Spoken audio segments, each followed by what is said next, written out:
You know, I was thinking about the concept of focus the other day. We live in a world that is constantly tugging at our sleeves, don't we? The phone rings, the email dings, the breaking news flashes across the screen.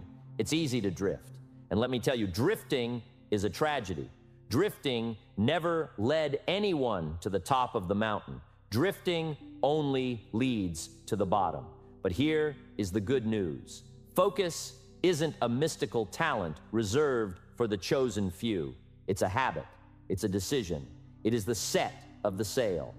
I read a study recently about something called attention residue. Fancy term, isn't it? It basically says that every time you switch tasks, part of your brain is left behind on the old task. You're not really here, and you're not really there. You're scattered. So I asked myself, Jim, what if you just stopped drifting for 3 days? Not a lifetime, just 3 days. What would happen if you treated your attention like your money, investing it, not wasting it? Well, let me share with you the 5 simple disciplines that changed the game for me. First, I had to learn the art of the evening design. You see, you cannot start the day until you have it finished on paper. Productivity experts call this reducing decision fatigue. If you wake up asking, what should I do today? You have already lost the battle. The morning is for execution. The evening is for strategy. So, habit number 1, I wrote down the one absolute must-do task for the next day. Just one. Not 10 things that might happen, but the one thing that must happen. Then came habit number 2. I had to fire my distraction. I looked at my phone, that marvelous, terrible little machine, and I put it in another room. Out of sight, out of mind. There is a psychological concept called stimulus control. It says our environment shapes our behavior more than our willpower does. If the cookie isn't on the counter, you won't eat it. If the phone isn't on the desk, you won't check it. Simple, isn't it? But remember, what is easy to do is also easy not to do. Now, once the stage was set, I needed a rhythm to dance to. Enter habit number 3, the timer. I employed a little strategy the experts call the Pomodoro technique. It sounds fancy, but it's just common sense. You work with intensity for 25 minutes, and then you disconnect for 5. Why? Because focus is a muscle, and muscles need release to grow stronger. If you try to hold your breath for an hour, you will pass out. But if you breathe in and breathe out, you can last a lifetime. During those 25 minutes, I was untouchable. No wandering, no wondering.